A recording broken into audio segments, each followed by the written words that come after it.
Live. Hello, hello.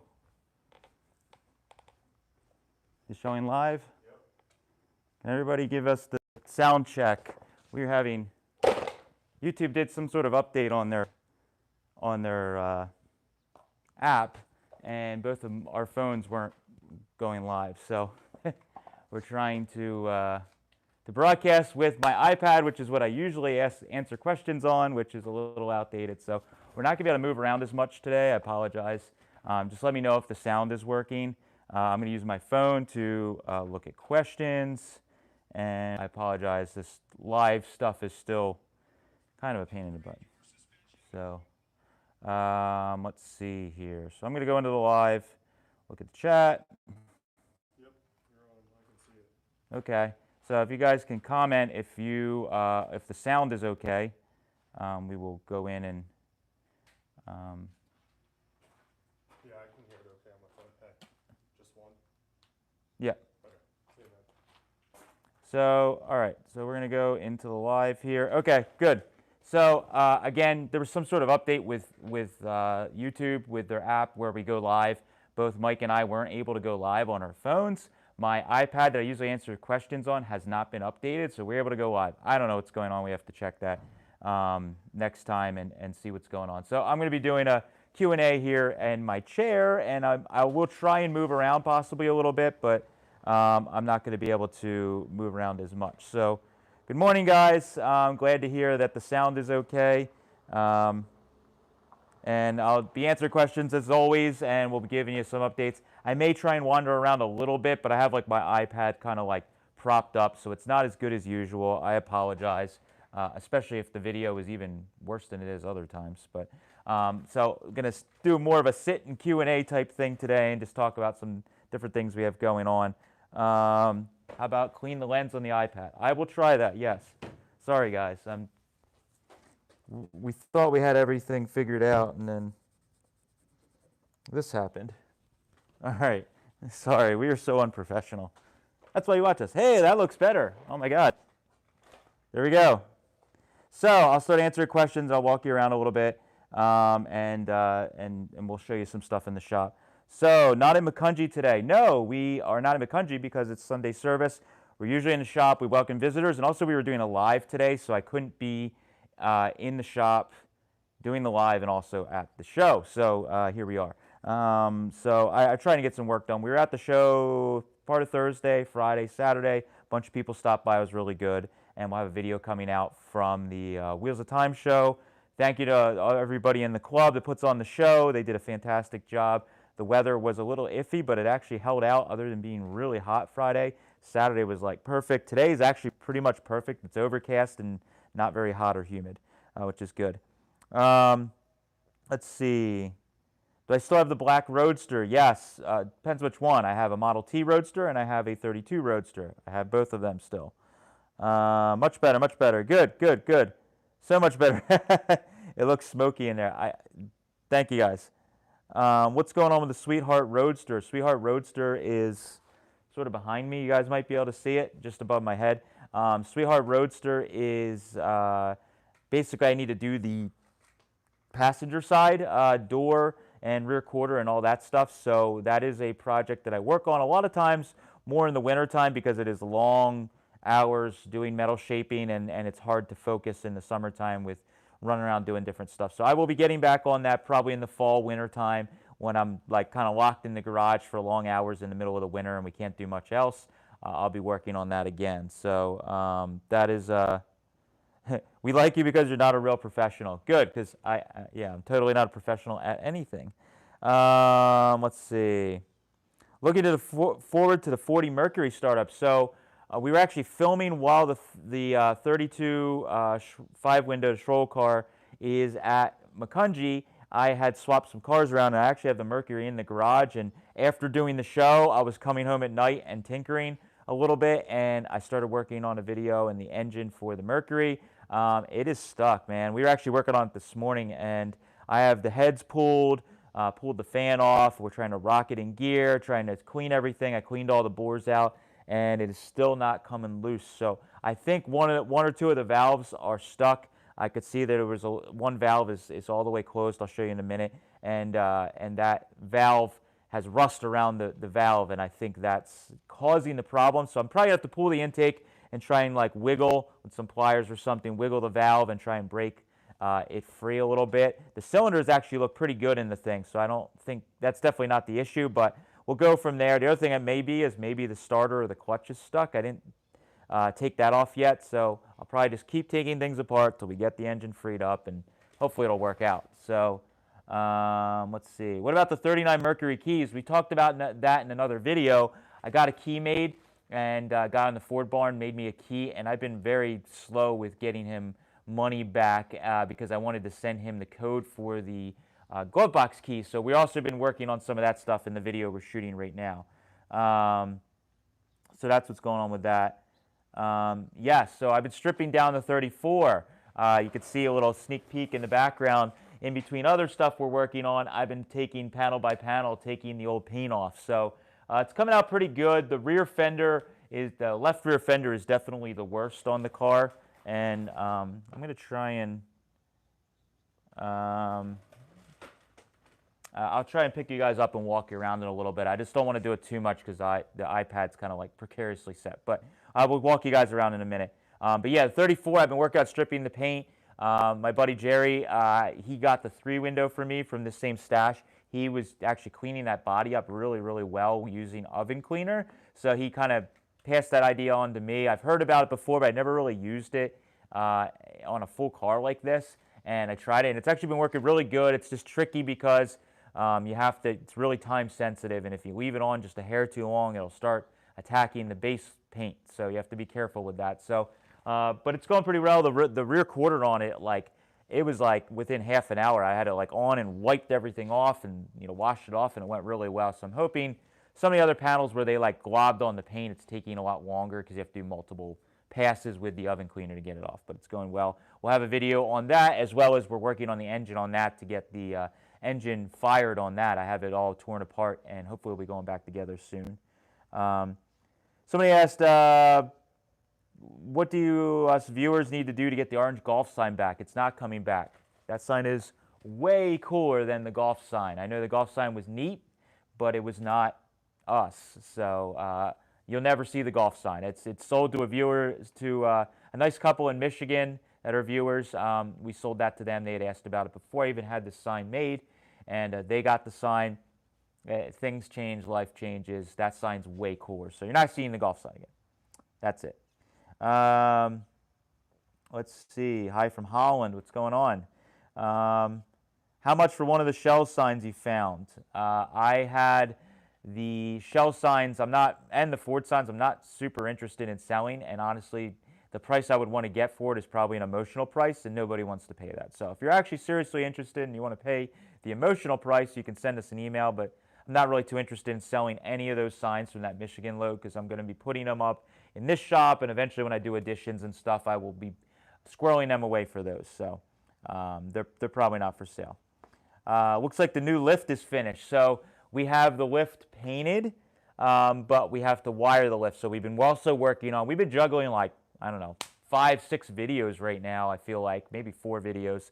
As we were working on the stroll car, we were working on some other videos, and the lift is painted, which you can kind of see a little bit. But Mike and I were waiting on some parts. I got a Lovejoy connection. We got a motor, and next week on our list is to finish up that video, get the motor connected, wired, hooked up, and then we can actually run a car up and down on it. We've just been using the drill to run it up and down lately, so we got to get that done because I really would love to have the space to have a car up on that, which would be nice. I missed your original intro. We may shoot one eventually. Again, with YouTube changing stuff all the time, they were actually like hurting our videos by having the same intro over and over again. They were sensing that basically it was the same video we were reposting over and over again, and they weren't showing you guys the video. So we have to work around YouTube with their algorithm a lot of times, and there's changes that we make that we have no control over. We just have to do it because they change things. So that's why we changed that. We may start testing doing an intro again. We just got to shoot it again sometime. So that would be cool. And 2:19 in the morning in New Zealand. Thank you for staying up and watching the video. That's awesome. That's so cool. Thank you, Rick, on the 32 woodwork. Yeah, that was a major project. We have the car is still at the Wheels of Time show right now, but that came out good. I was really happy with everybody that came up and kind of saw it. The stain I used kind of makes it look older, so that was good. I was happy with the feedback everybody had on that. Nobody said you suck, so that was good. Did I get all the bugs worked out on the 39 Ford? No, I haven't. I honestly was just driving the 39 Ford, and the carburetor that was on it, that engine had sat around for a while, and the accelerator pump had been dying a slow death, and it was getting worse and worse to the point where I think like a week or two ago was the last time I drove it, and the accelerator pump is totally not working, so it's kind of a pain in the butt to drive. So need to pull that carb off, get it rebuilt, do a few more things on that car, and then we'll probably be doing something to sell it. I don't know if it's going to be how we're going to do it. If it's going to be an eBay auction like we did in the meat truck, or we might just take offers. I have no idea yet. The legal stuff with the raffle is just a total mess, and I don't think we're going to be able to do it. Or I want to get involved in it, rather, is what I should say. So we will be trying to fix some of that stuff and get the car hopefully to a new owner, either before winter or next spring, definitely. Enjoying the live with some coffee. I actually just had some this morning. A nice couple that is local and visits at the shows, they dropped off some coffee that I had that was like fresh brewed like 2 days ago, so that was awesome. Yeah, no, algorithms suck, Wayne. Tell me about it. What's the status of your dad's build? So dad's car, honestly, this summer, before Mike jumped on working full-time for us, my dad was basically handling all the boxing and all that stuff for the parts business, and I had him so busy with that. He and I didn't even like really work in the shop together at all summer, because we were so busy with the parts business that we couldn't get in the shop to work on his car at all. So now that Mike started, I'm able to get in the shop a little more and hopefully get ahead with projects and videos. And our one buddy Jason, who does a lot of the road trips with us, is a Ford tech, and he's going to actually help me get that engine together in the next probably 2 or 3 weeks. And we're going to be shooting some video, putting the engine back together, getting the trans all resealed up and everything. So we will have some big progress on that car pretty soon. One of our viewers that was very nice sent us some seats for the car, freight, and we got those in not that long ago, so thank you for that. And we're going to put them in the car. They're like a gray, I guess you could say velour, not even velour, I don't know, but it's kind of like a neutral color, little street roddy for my taste, but for my dad's car it'll be just fine. So I'll be working on dad's car soon. It's just growing pains of only having basically myself and Mike and my dad, and we have Steve that helps and Jeff that helps pretty regularly, but those guys are kind of like 1 or 2 days a week for half a day or something. So it's still 90% of the work is still on me, which makes it tough to get all these projects done. So that's my excuse for right now. Let's see. So, oh, hey, Josh. Josh Russell is over at the Gilmore, is talking about he just took a morning run in his craft ski boat. He has a vintage boat with Dan from Hemi. So that's awesome. So yeah, you're living the life, man. I hope the weather's as good there today as it is here. How are you able to take on so many projects with very little help? I work. I don't waste time. People always ask me, how do you get so much done? It seems like you get like so much done with parts selling and digging for parts and working on cars. I don't waste time. I don't sit around and like eat potato chips and watch TV for whole days on end. I don't sit and watch the football game for a whole entire day. I don't sit and drink beers at the bar. I work in the shop, dig for parts. All I do is what you see. So Kate can attest to this because she's very understanding. I am barely in the house at all. I'm always running, always working. And that's how I get so much done. If you maximize your day and do as much as you can in a day and don't waste time, you will get a lot done. That's what I do.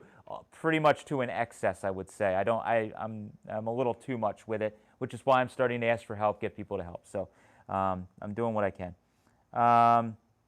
Let's see. I skip over intros, gets boring. Some people have told us that as well. The number of people that have complained about the lack of intro is probably small. More people have not said anything than have said anything about us taking the intro out. So let's see.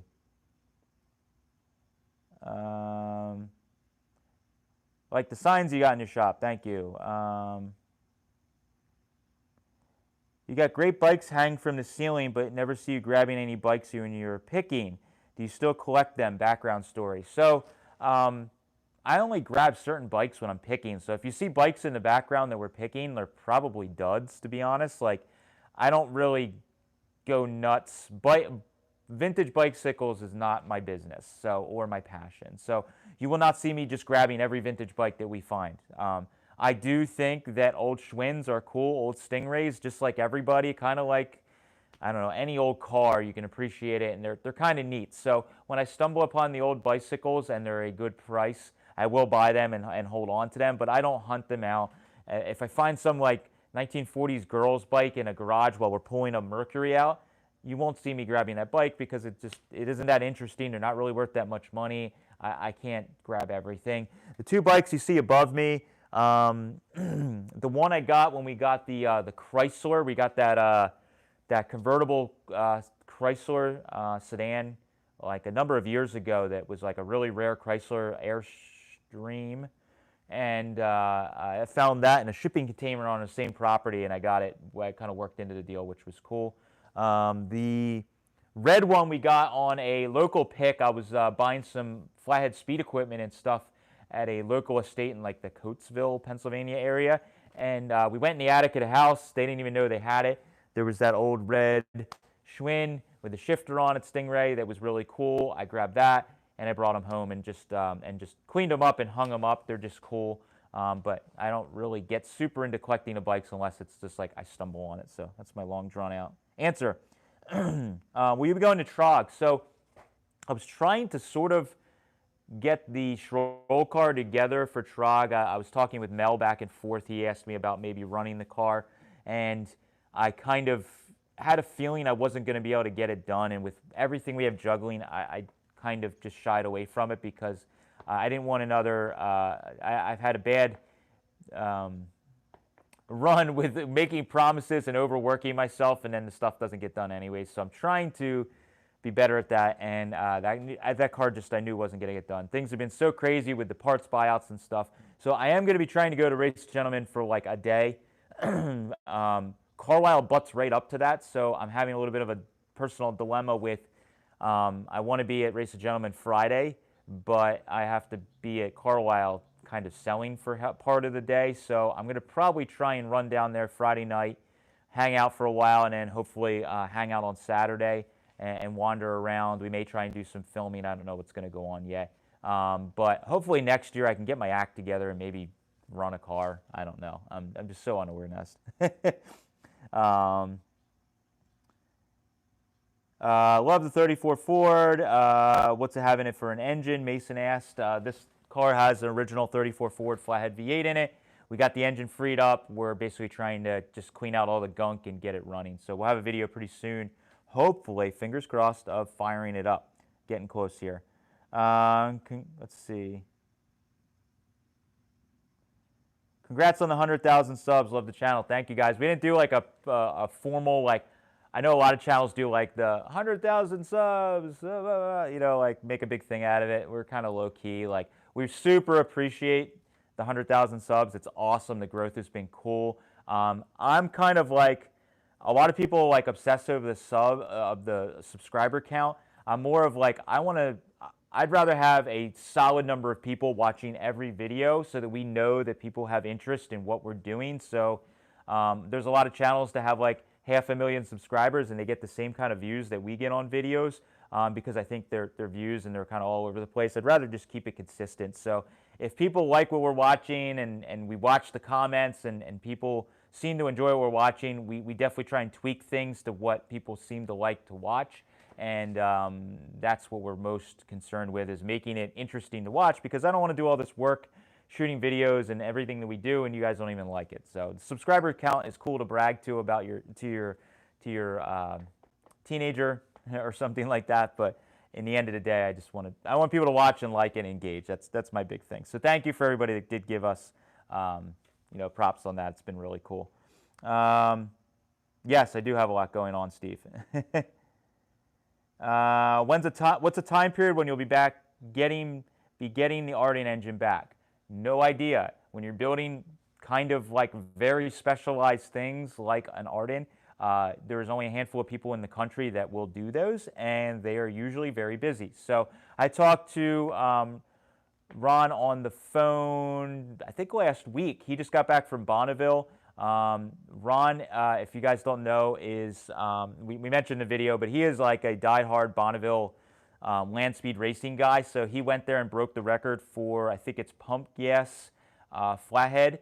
And don't quote me on this, but I want to say ran 226 or something like that. It was awesome. So he broke the record. He's living it, man. He is the man. So, but he's very busy, like anybody that's doing this stuff. So I talked to Ron the other day about some parts. He has some other engines that are in front of mine. I really can't give a time frame because he's so busy himself. So I have a lot of work to do on that car and a lot of other projects. I'm going to start picking away on that 3-window here pretty soon. Once we get the Schroll car, like kind of on the home stretch where it's like running and we're working out bugs and maybe driving it, I'll probably get started on that car. And just start working on getting the metal work and that stuff sorted out. I did get the frame blasted for that car, so we are ready to start building sub rails and floors and fixing the frame and getting the doors open, shut nicely, all that stuff. So that'll be fun. Ton of kind of like intensive metal fabrication videos coming up with that. Let's see. Yeah, Tom knows. Tom Maxfield, his dad was the gentleman that would let us stay with him at Turlock. It was like our Turlock dad, who unfortunately passed away recently. So my condolences to the family. But Tom and I have hung out a handful of times, and he knows I'm always running 100 miles an hour. He's even stopped by to visit a couple times, and it's like it feels like we're rushing around. So yeah, Tom, you know very well that you've seen it firsthand. I'm running around like an idiot all the time. How do you register your cars? Antique, Street Rod, Classic. How does the PA state inspection work? Jerry asked. So in Pennsylvania, we're pretty lucky. All my stuff is registered as antiques. A number of years ago, Pennsylvania kind of loosened their registration classification. So with an antique car, you no longer have to go through a photo process of showing that it is 110% original, and you can register like old hot rods as antiques, which basically is just some paperwork, and you pay a bunch of money to them, and then you have no inspection for the life of the car, and it's registered. You pay a one-time fee. So Pennsylvania is awesome with that. I know other countries, other states are much more difficult. There is a street rod tag that you can get that the process is a little different, but with the antique stuff, you don't really have to get it inspected, which is pretty cool, and it's a one-time fee for the tag. So I usually go that route because it is cheaper, easier, and all that kind of stuff. And if you work and maintain your own cars, usually you will check them over and do things to make sure that they are safe, that if you took it in for inspection, your regular inspection mechanic probably doesn't even know a lot about a flathead or an antique engine or car, and they may not check it over that good anyway. So Mason asked if we collect old license plates. I only collect a handful of old license plates, which are basically for Pennsylvania or interesting ones that are for cars that I have. So, you know, years of cars that I have is pretty much, and that's just because you can now register vintage plates in Pennsylvania. You can register them on the car. You can actually run them on the car. Let's see. Yeah, so Rick asked about the Arden engine update. Same thing. Engine's with him. He's going to be working on it. I do know that he said the blower is okay. Check that out. That got a good bill of health, so I'm happy about that. Still searching for some parts. Let's see. Who does the editing for your videos? They are darn good. You stay busy all the time, so do you edit too? No. Maybe you're kind of new to the channel, but Mike, who is my best friend and my business partner and everything else, we're almost like an old married couple. Mike does the editing. So Mike's been with the channel since literally day one. Mike is the guy that kind of gave me the push to do the channel. So he is probably, you know, the biggest inspiration to do this because he gave me a kick in the ass. So Mike does the editing, the filming that's done in the shop. I do most of it. We've recently had a young guy that's in the local Boy Scout troop and goes to the local high school, Luke. He's been kind of, people have commented in the videos, he's kind of been in the edge of videos.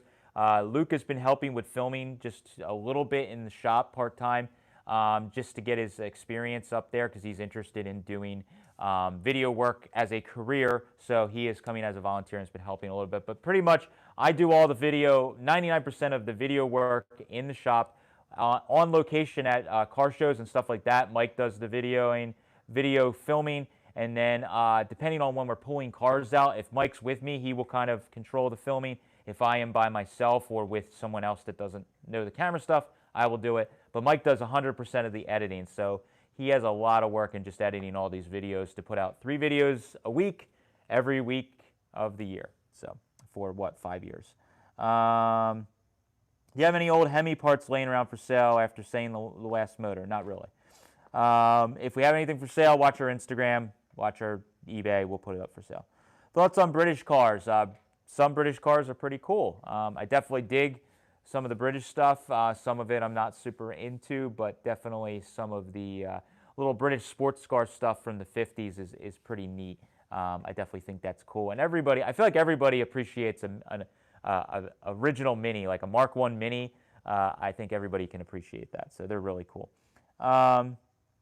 Any info on your parts department so we can call and buy vintage parts? That's a good question. We're trying to get, as with any growing business, I've made the decision a handful of years ago to start growing our parts business, and in the past like year, I've really been pushing to do that. So they're a growing pain. So before, the parts department was me. You're looking at it. It was me while I'm doing all this other stuff, working on cars. I was doing parts department. Now it is Mike and me somewhat. So we don't really have a number you can call. The best bet is to watch our Instagram. It's our sales page on Instagram is IronTrap Finds, like you find something on the ground, Finds. IronTrap Finds, all one word. On Instagram, Mike is listing like 2 to 3 times a week. He will list anywhere from 10 to 20 items. We're also listing on eBay. It's IronTrap Garage on eBay. You can Google it, like Google IronTrap Garage eBay, and it should pop up for you. That's our username. And on eBay, Mike has, I think, over 100 items. He's listing almost daily. He's putting new items up on eBay. So that's the best bet. If you have something specific you're looking for, you can send us an email, irontrapgarage@gmail.com, and we will do our best to sift through the emails and answer you. The phone thing is just totally not the best thing. We're basically using our cell phones and juggling things, so you probably won't get an answer and you'll get frustrated. Email is best because we will look and get back to you. We just don't have time to be sitting at a desk answering phone calls all day, unfortunately. Someday maybe. Let's see. What spot number at Carlisle? So that's good. I wanted to take a moment to talk about upcoming events, so that is a good time to ask. Fall Carlisle, we will be there. We will be there pretty much, like I said, through the week. Definitely going to be selling, let's see, like Wednesday through Friday. I may dip out like halfway through the day Friday. I'm not sure yet exactly. But yes, we will be there Wednesday through Friday, and we will be at IL32. So if you just think of IL32, we'll be vending with our good friend Pete Trumbauer. Pete is one of the, he's our older friend that's big, tall guy that you see on some of our adventures and helping out. Pete has had spaces at Carlisle and Hershey forever, and I'm not organized enough quite yet to get my own spaces at Carlisle, and I like vending with friends. So we're going to be IL32. There's a batch of spaces right there that Pete has, and he's going to be letting us steal like a space or so that we can put our stuff there. So stop by. I will be out kind of shopping and throughout. So both Carlisle and Hershey, if you want to catch me at the booth, the best thing is to come at lunchtime. So what I try and do is wander for part of the day, and then I come back around lunchtime. So Friday, I usually try and hang out most of the day at the space, both at Carlisle and Hershey. But rest of the week, I usually come back around 12, 1 o'clock, and I hang out and eat lunch and talk to people. Rest of the time, I'm out kind of hunting for parts, just like everybody else. So IL32 at Carlisle, Fall Carlisle. And then at Hershey, we are C4T. So Charlie 4 Tom, 25 to 27 is our spaces. For anybody that's been to Hershey, been to Hershey a bunch of times, if you know where the Hershey AACA tent is, where they give out the apples, our row is almost right in front of those tents, or within 1 or 2 of those. So if you get close to there, look for that. C4T, 25 to 27, we will be there all week. Again, Friday is the best day to catch me. I'll probably be hanging out all day Friday at the space. The rest of the week, it'll be around lunchtime. I'll come back to hang out and check on the space, but we'll probably have somebody kind of watching over the space, or Mike and I will kind of split responsibilities. So that's what we're doing for those events. We also have Gasket Goons. Gasket Goons show is not this weekend, but next weekend.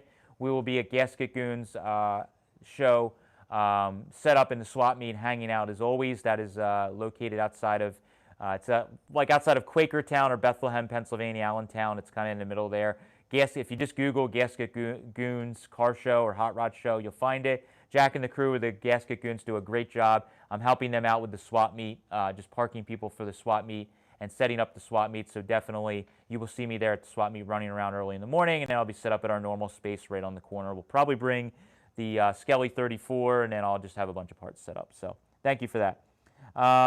Let's see. Any updates to share on your shop expansion? That is a great question.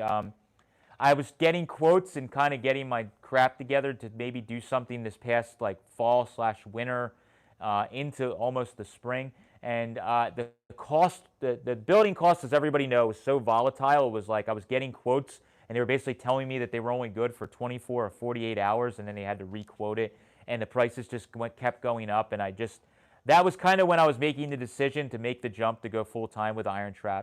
And I kind of decided that it was probably safer to wait a little bit if I was going to go full-time. So we've been kind of making our way through everything with what we have. I am hoping this fall, I know that some guys I've been talking to say the prices at least have been dropping a little bit for lumber and different things, and it seems to be a little bit better, and at least evening out. I don't expect it to be as cheap as it was. So I am hoping to get something started maybe this fall, kind of lock something in that maybe like in the spring they will be building. That is my goal. I think I've decided I'm going to do the shop on top first. That's what I really need right now, is just storage for cars that are running and driving and decent. So I think that's what we're going to work on first. The cost for that is, by the time you pay for concrete and everything else, is almost the same cost as building a shop on ground level next to the shop. So that is the plan right now. It's just I was kind of playing it safe with, quitting my job and doing this full time. Didn't want to just jump in and build a big structure at the same time. So I needed to get all my ducks in a row, if you will.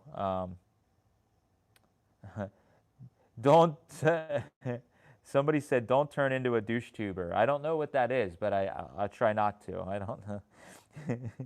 That's kind of funny. Let's see. You have a cool shop, cars, signs, or living the dream. I am trying to live my dream for sure. I don't know if it's everybody else's. Let's see here. Evening from Australia. Evening, Stuart. Let's see here. Let's see. So thank you. Why so early? One says.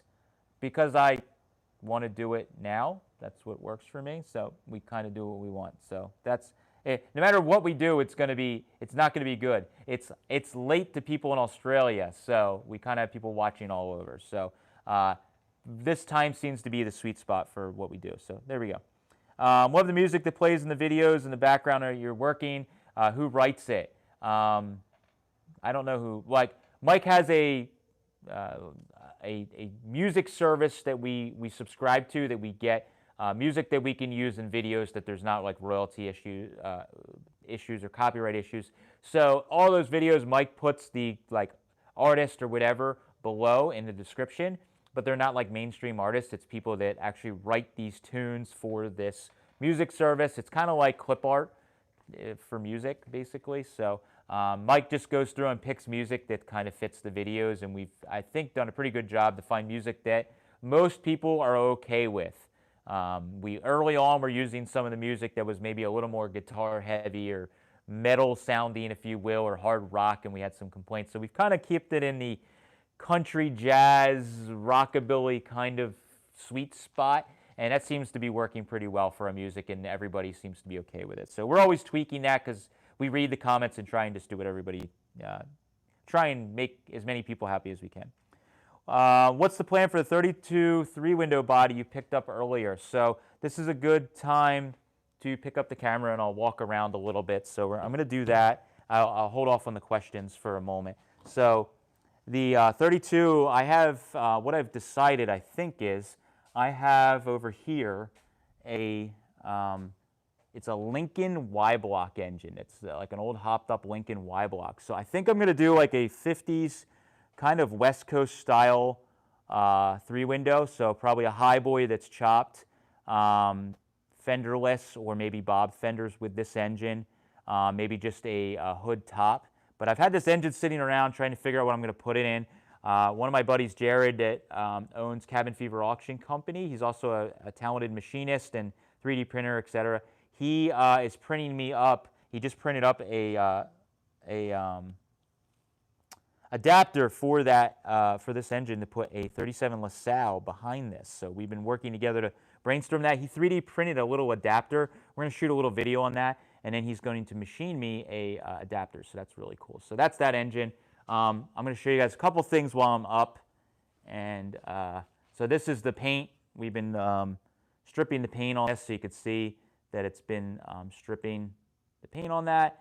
And that's what's going on with the 34 there. And then the Mercury, walk you guys around. So the Mercury, you can see I got the heads off.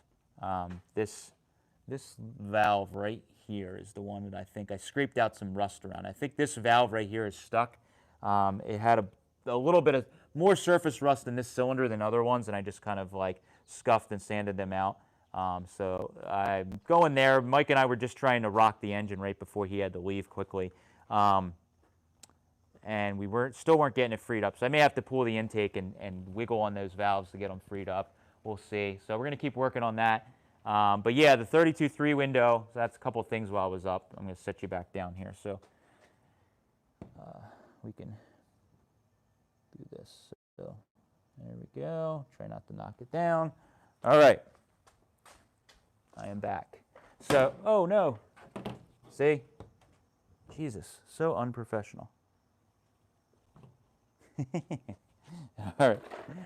Sorry, guys. Anyways. So yeah, that's the plan with the 32. Let me know if the sound and all that stuff didn't just get effed up. I don't know. We're having all kinds of problems. Anyways, let's see. So I'm going to go back to the question. So yeah, 32 3-window. I'm hoping on doing like a finished kind of painted West Coast style. If you think of the Bacon, I hope I'm pronouncing it correct, the Bacon Coupe.